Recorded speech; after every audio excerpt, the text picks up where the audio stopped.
Good evening. This evening, I'm going to talk about our college and career post-secondary planning. I'm going to go through several things that hopefully will help everyone understand a little bit about our process as we work with our students to get them ready to leave us and have post-secondary options once they've graduated from high school. Just wanted to review the mission of Midlothian ISD is to educate students by empowering them to maximize their potential. When I think about post-secondary readiness, I really do believe that this statement helps us understand that we are hoping for our students to graduate with maximizing their potential, and that all along the way, K through 12, that we have empowered them to do so. Wanted to let you know that how this is aligned to our superintendent metrics, looking at goal 1, designing innovative learning environments while increasing academic rigor through aligned teaching and learning. With that is our performance objective 5 down there at the bottom arrows where you see our CCMR accountability and our dollar amount of scholarships earned. Some of these are strategies that are aligned within the performance objective within goal 1. We have goal 3, provide a safe and secure learning environment that supports the social and emotional well-being of our school community. With performance objective 3, again with community service hours completed by our graduating seniors, that supporting a strategy supporting goal 3. These are aligned in our district improvement plans. When you see how it aligns to our principal metrics, they are aligning those in their campus improvement plans, again with goal 1, designing innovative learning environments while increasing academic rigor through aligned teaching and learning, with several different strategies in performance objective 5, with looking at our national merit recognitions, number of students graduating with associate's degrees, value of scholarships earned, percentage of active students participating in Naviance, and parents actively participating in individual student 4-year plan and post-secondary options, as well as goal 3. Again, we have performance objective 5 and performance objective 1 represented with our percentage of parents actively participating in 4-year plan process at middle school and our community service hours completed by our graduating seniors. This evening, we're going to talk about post-secondary readiness, looking at our Naviance tool, where I will go into some detail for Naviance about how we utilize that with our students, our advising parent nights and our course fairs, our college rep visits, military recruiters and scholarships, and our college readiness and military entrance exams. First, we're going to go into Naviance. So Naviance is our post-secondary readiness tool that we use with our students. It is a software that allows students to go in and do many things. It hits our social emotional learning and interpersonal skills with the assessments that are offered in Naviance, including our Road Trip Nation, where there are interviews of many individuals that are archived for students to research and learn about those leaders and how they achieved and gained success in the career that they are currently working in. Career knowledge using Career Key and Career Interest Profiler.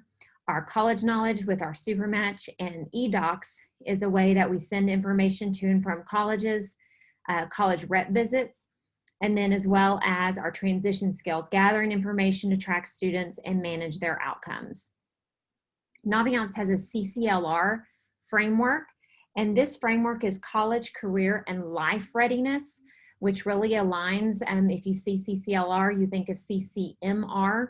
So the L, the life readiness, hits those social emotional learning skills. So you can see here that we have social emotional learning, interpersonal skills, academic, career knowledge, college knowledge, and transition skills.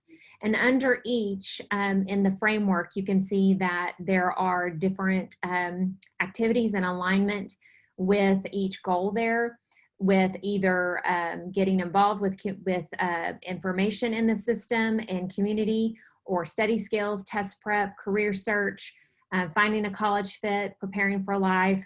Some of those are involved in the tasks that we send out, but this is very much aligned with our competencies that we're looking for our SEL, as well as our college and career readiness for our academic. There are assessments in Naviance that we like to use with our students that are on our scope and sequence that I will cover in a few minutes. Just to give you an overview of what the assessments are, Do What You Are is the first one, and that is discovering which 16 personality types is most like them. So students take this assessment and they learn about their personality, and that ties back to a career interest based on those results. MI Advantage uses the multiple intelligence theory to generate a personalized report that talk about the 9 distinct intelligences. And so this is an interesting report for students to learn about how they, not only how they learn, but maybe their strength in that learning. The learning style inventory is different in that it looks at how you learn the best and in what environment. And so that's another inventory that students take. Our Strengths Explorer by Gallup looks at the different things that they look at to focus on, like what are my strengths and how can I use those strengths in the career choice that I make. Our Career Interest Profiler is an online career interest assessment where it looks at our Holland interest codes, and then those Holland codes match to certain careers that they can explore to see why it was a fit and how it matched with that Holland code. And then our Career Cluster Finder, and that is looking at certain pathways. And so not the individual career, but the whole pathway. And within that pathway, they can dive into certain careers or get back out in that pathway and explore other things. So this is an overall overview of assessments that K through 12, we have an aligned scope and sequence of when they take those assessments and how they can see those results. We have a scope and sequence in Naviance outlined by grade level. You can see this is grade 12 and 11 here on the screen. Our seniors are doing many things in Naviance. These are our objectives, which is to complete their college search by now, identify their colleges of interest, but actually applying for scholarships and applying to colleges. We have many students in that activity right now. And at the end of the year, we will do a post-secondary support type survey with our graduation and transition survey.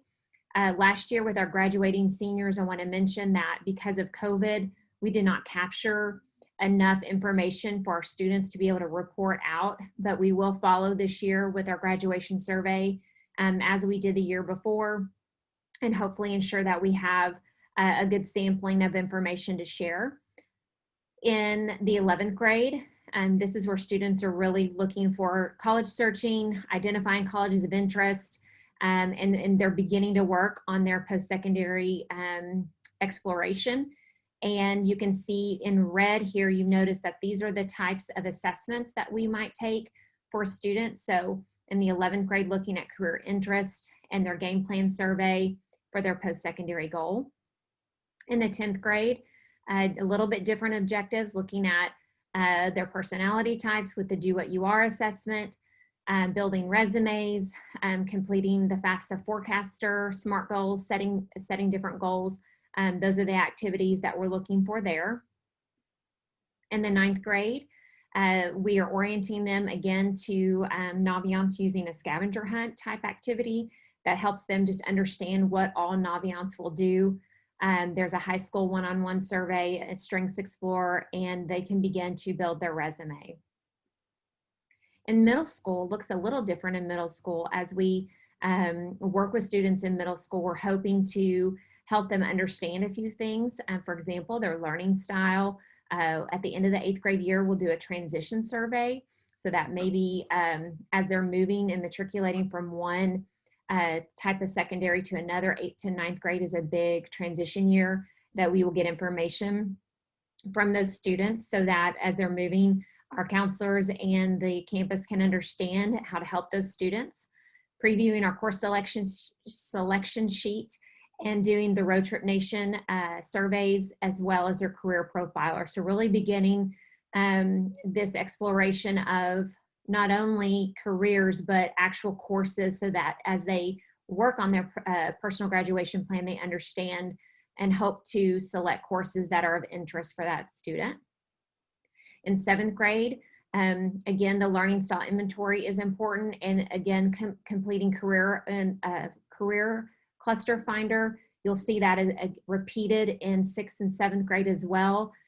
because that is not just a one-time activity. That is something we want our students doing continuously. As we know, our students' minds change, and they are eliminating as well as adding different passions and careers of interest that might lead to different course selections. We want them to continue to look at that. And then in 6th grade, they complete a career key, and they're exploring those clusters and looking at the Road Trip Nation, which really takes them on different adventures through those careers, looking at different individuals who are actually doing those jobs.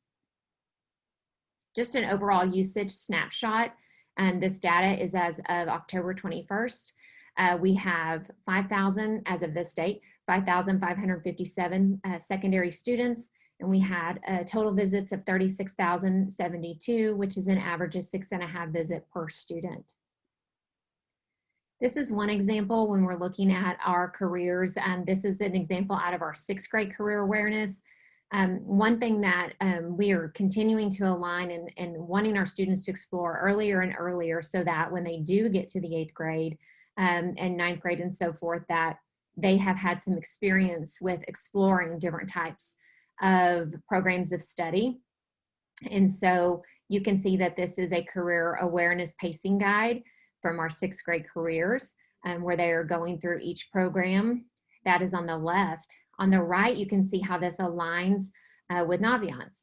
So Naviance calls them career clusters, but you can see how there's health science over here, and here's health science over here on the right side. And so they are they align nicely. Here's architecture, construction, and different things, education and training, while in public service. And as you move over here, you can see nice alignment, so that students then click on these different types of career clusters in Naviance. And then I have a screenshot down here that shows you the related occupations that they take a deep dive into that very specifically, knowing what occupation is involved.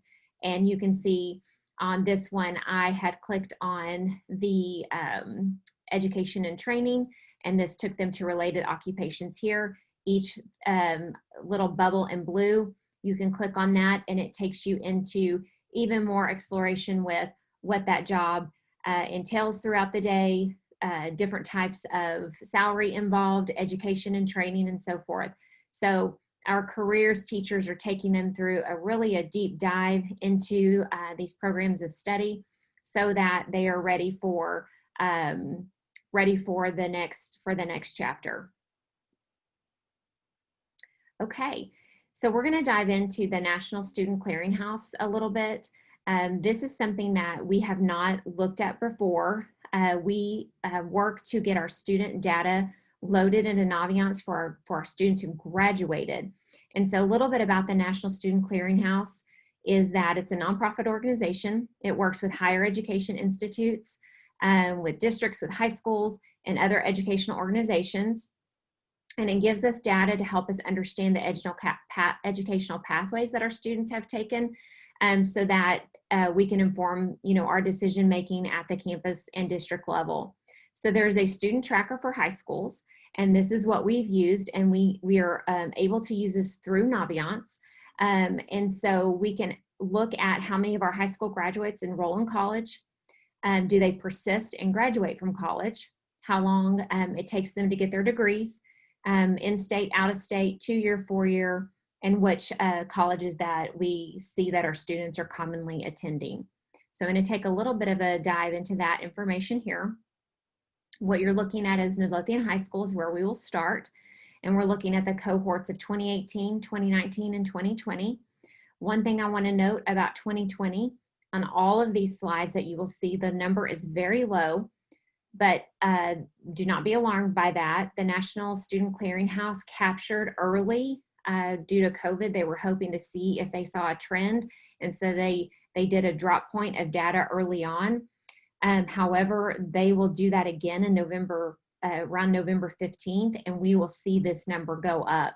And so most colleges, depending on their start date and the date that they captured enrollment, when National Student Clearinghouse did the first drop in 2020, that is not a capture of all the students quite yet. And so those numbers will increase. And so when we have that information back, we'll be able to share that out. So what you're looking at is the total in the class of the data that was submitted, the total that enrolled in a college immediately after high school. And so when we're looking at the definition of what immediately after high school looks like, that is from August 15th to October 31st, following their senior year in high school. So that fall, August 15th to October 31st. When you're looking at the total in class, these are the records that we had that we submitted. You have to, in order to receive data back on our students, they have to accept in FERPA that they agree to share this information with higher ed. And so if our students selected not to share that information, we will not be able to capture the data and follow them as they go through college and post-secondary. So keep that in mind when you're looking at the data, that we're looking at those who agreed with FERPA to share that information. So this information is on a different slide here, and I have it broken down. This is by 4- and 2-year institution. So you can see the class of 2018 for a 4-year institution and a 2-year institution where their percentages was about 34%. In the class of 2019, a 4-year institution, 34%, and 2-year institution, 29%. Again, do not be alarmed by the 2020 data. I foresee that going up significantly. This is by location. We often wonder where our students tend to go, if it's in-state and out-of-state. So you can see for 2018 that 59% stayed in-state and 9% went out-of-state. For 2019, 54% went in-state and 9% went out-of-state. And then by type, public and private, again, 2018, 59% went to public institutions and 9% went to private institutions. In 2019, 58% went to public and 5% went to private.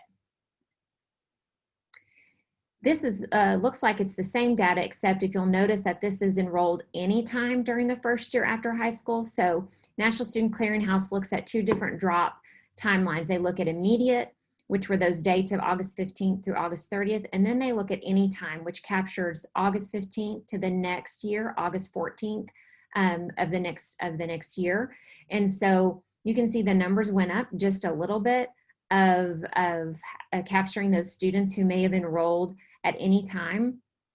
And so we, for 4-year, went up to 36% for that, as well as our 2-year. And then in 2019, we have really very similar data, about 34%, 35% there. Institution location, again, staying high with the in-state versus the out-of-state. And then by institution type, public versus private. This snapshot tells us what our most common institutions are for these classes. Again, this is Midlothian High School. So you can see that #1 rank is Navarro College, and it lets you know how many of our students enrolled in Navarro College, which is a 2-year school. Texas A&M, #2, Tarleton, then Texas Tech and Texas State. So the top 5 are here, and you can see all the way down with Baylor University being number 25 on the list, and the total of students that are enrolling in these institutions. This chart gives us post-secondary enrollment progress. And so this is the chart that I'm excited to look at over time. You will see that with our 2018 class here, we are going to track them all the way through 25-26 to see what they've done in their post-secondary endeavors. And so looking at the graph, the 70.7% here is new to college. And then the purple is they are not in the National Student Clearinghouse. So they're not showing up out of the data set that we submitted. This is looking at, this next graph looks at a persistence rate and their progress. So you can see that we had some graduate here. We had a little bit of students that were new to college. And then we have this orange 55.8% that persisted. We do have a group here of 10.5% that are no longer enrolled and not graduated. And so essentially, you know, they have maybe taken a year off, but they are not here any longer in this data. And then we have the purple here that are not in the system to date. You can see that by number here, that same information, and exactly what that looked like. So those that are no longer enrolled and not graduate were 38 students here. Again, we'll see this chart fill over time, and we'll be able to see that cohort of students as they move through. This is the group of 2019 post-secondary enrollment. Again, this is Midlothian High School. And so since we've only had 1 year with those students in college, you can see that only this graph is highlighted. 68.2 are new to college and 31.5% not in the data set. We're going to move on to Heritage High School. It does break it down by high schools for us. So you can see that we're looking at the class of 2018 and 19, and we're looking at students that enrolled in college immediately after high school. Again, the 2020 numbers, we are going to capture more students as that next drop date of November 15th will give us some more data. You can see for Heritage High School that when looking at 2 and 4 year, they're 4-year institutions, 48% of our class of 2018 and 33% for 2-year. For the class of 2019, 39% chose a 4-year institution and 33% chose a 2-year.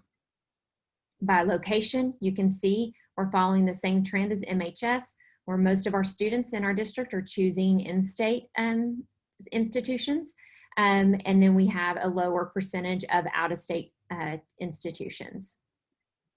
Also, for private and public, it's staying again with that same trend we saw with Midlothian High School, that our students are choosing public institutions for the majority for their schooling, and then a lower number for our private institutions. This is Heritage's data for enrolling in college anytime during the first year after high school. So remember, that's August to August, capturing those students. And so again, we saw a little bit of a rise with that information. And so 4-year went up to 50%, and then 2-year 34%, and then 40% for the 2019 class and 35% for 2-year institution. And then in-state 71, and then 13 for out-of-state for 2018, class of 2019, 67%, 8% out-of-state. And then public-private, along that same trend, 75% to 9%, 66% to 9%. I know I have failed to mention this line at the top, but essentially that's just calculating all of the data. So all institutions or all type, depending on what we're looking at. For Heritage High School, you can see their top 5 are a little bit different than Midlothian High School. So we have Navarro still at number 1, but then Texas Tech is number 2, then Texas A&M, then Tarleton, and then Blinn. So that was interesting to me that our students, some of them are choosing to go to Blinn, and then maybe that their idea with that is then to go on to Texas A&M following. And then you can see number 25 was Sam Houston State University. And this is their post-secondary enrollment for Heritage High School. Again, looking at this cohort of 2018, you can see our 83.6% were new to college, and 71% of those persisted, with a loss of 8.2% no longer enrolled or graduated. And then here are those numbers here. So that was 15 students no longer enrolled and not graduated. For the class of 2019, they've only had 1 year. Heritage High School, 73.8% new to college, and then 24.6% not in the data set.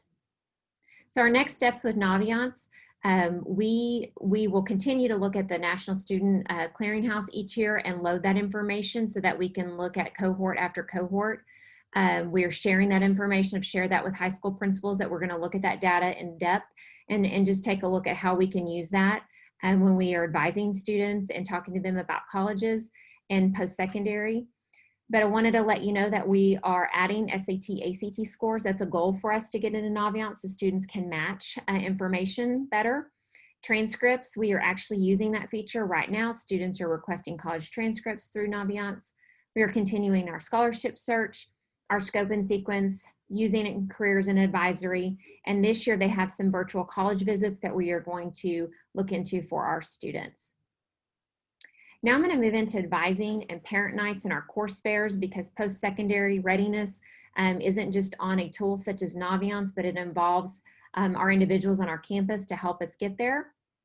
So for advising, just some overall arching goals for our seniors when our counselors are going to advise our students. We focus on guidance for college and trade school applications, scholarships, military enrollment. They have individual senior meetings, managing transitions. The FAFSA is important. Our college fair that's in September, ongoing checks for graduation requirements and goal setting, including self-care and healthy relationships and digital citizenship. So a lot going on with our seniors. We have a lot of face-to-face meetings with those students and making sure that they are on track, but also not only on track to graduate, but for their post-secondary plan. For juniors, really we're orientating them, I can't talk, giving them an orientation to cover college and other post-secondary readiness requirements, guidance for college, the entrance exams, getting them ready for if they're looking at military or dual credit, different reviews of their grades and how their GPA plays into their post-secondary plans and goal setting and so forth. Sophomores, this is really about career and college exploration. So they're still looking through their pathways, looking through their involvement in campus and making some decisions about what they want to do for the remainder of high school. Our freshmen, we really focus on just student skills, life skills, and decision-making and time management with that group, encouraging career exploration and setting goals, healthy relationships. This is a transition year. We try to focus on those students in many ways as they are entering high school life. And then with our 8th grade students and parents, we're looking at personal graduation plan meetings to help them understand high school graduation requirements and endorsements and all the course offerings and career and pathway exploration so that they understand as they enter in high school what the options are. We have parent nights every year that we hope to inform our parents and students. So for 5th grade, it's an important transition year, 8th grade, and then 9th through 12th. So each transition year we work with those parents and the students to help them as they move to that next level. And then in 9th through 12th, each grade level has a designated parent night to cover important information that's very specific to that grade level and all the unique needs there. We offer course fairs. Each campus high school hosts a course fair for all 8th through 11th graders. That's really important in our course selection process to promote and engage students so that they understand what's offered. We highlight our CTE, our advanced level courses and dual credit and electives, and just really informing them of graduation requirements, but also helping them understand ways to pursue their passion and interests. We offer other parent information sessions such as Duke Talent Search, helping students even in the elementary and middle school area understanding what that means and what the advantages are for Duke TIP, dual credit, FAFSA, and NCAA, or other parent informational sessions for post-secondary. For our college visits and military recruiters and scholarships, we participate in the Ellis County College Fair in September. That is for our juniors and seniors. That is a collective group in Ellis County, and it involves many different colleges that come to that to help our students navigate and explore. We have college rep visits on campus. Of course, this is pre-COVID, but typically monthly college reps set up tables in the cafeteria to visit with students. And some of those are arranged through Avid Class at MHS. We're doing things a little differently with COVID this year and engaging our students in rep visits virtually as much as possible. TSTC is very active and visits our campus, especially our LEAP students, but they also visit both high schools, again, looking at different ways to help them this year with COVID so that they're still engaging with these rep visits. And then our military recruits, we look at our student interest. Our college liaisons are active with that to help our recruiters and schedule appointments for students. They sometimes will schedule it individually, and then sometimes they come and see students in the cafeteria so they see more students, or the student reaches out to the recruiter independently, and then the recruiter will come for a visit. We were planning on doing Honoring the Brave, a combined recognition for military signing. That was canceled due to COVID. I know we will be talking about what to do this spring. And then we are working with recruiters still to help engage students as much as possible in this virtual scenario this school year. Scholarships, we've put all of our scholarships into Naviance, and our college liaisons work to keep those up to date. So students log into Naviance and they can scholarship search. I know that our campus counselors have gone around and talked to students about when those are really active and showing them where that information is so that they can look and track and update those awards so that we're ready for scholarship awards night, but more importantly, so that students know what's available to them and that we're actively helping them search and find the right scholarship for that student. For our college and military prep exams, it's also important for us to prep our students and make sure that they're college or military ready. And so those college prep exams are designed to measure knowledge in areas to help them understand their strengths and assist with what educational planning comes next. And so colleges use these test scores. Even with COVID this year, we have found that while some colleges are saying that they are not required for application, they are still being looked at for scholarships. So that's important for us to provide those opportunities to our students. And so last year, this is the set that we offer in Midlothian and we pay for, the PSAT 8-9 in the 8th grade, PSAT NMSQT in the 9th, the pre-ACT in the 10th, PSAT NMSQT in the 11th, and then our SAT school day in the 12th. That is what we offered last school year.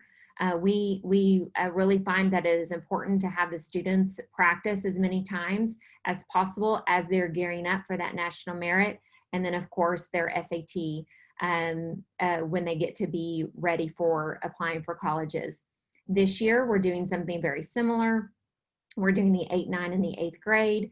The 9th graders will take the 8-9 again, and this is hoping that we can track their data. It will be a different test for those students, and that it's normed differently, and that we can look at their growth and development from one test to the next, preparing them for this 11th grade PSAT NMSQT. This year in the 10th grade, we're going to give the TSI, and that is a readiness test that all of our students really, as they're applying and looking forward to college or dual credit and dual enrollment, that the TSI is important. So we are planning on giving that to our students, district paying for that as well. And then we've already done the SAT school day with our 12th graders. In fact, we've already completed our PSAT NMSQT with 11th. We are on the horizon of our 9th grade assessment. We offer boot camps. You can see the different boot camps from last year and this year. We offer PSAT leading up to the PSAT NMSQT. We offer SAT and ACT. Last year, our SAT was taught by our MISD teachers, and our ACT, we still work with Princeton Review. But this year, we have teachers that are our own Midlothian ISD teachers working with our SAT and ACT boot camps, and those are offered on specific Saturdays. We're still doing our PSAT boot camps that completed this fall already, and we are looking into PSAT boot camps for 8th grade.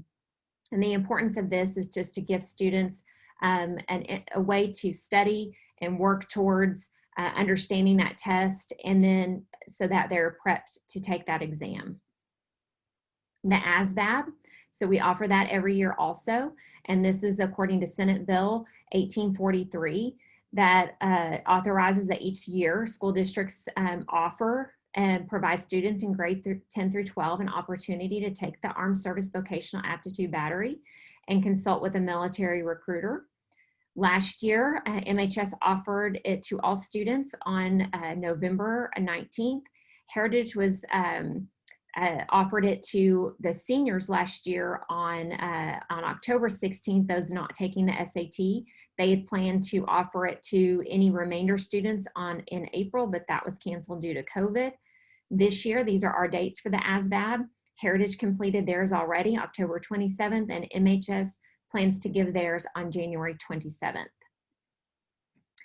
That is an overview of all the things that we do as we prepare our students for post-secondary readiness. I hope that you learned a little bit of something that, that you didn't know already, but hopefully that provided you some information of how we prepare our students. And I thank you for your time and appreciate you listening to this, and hopefully looking forward to any questions or any answers I can provide. Thank you.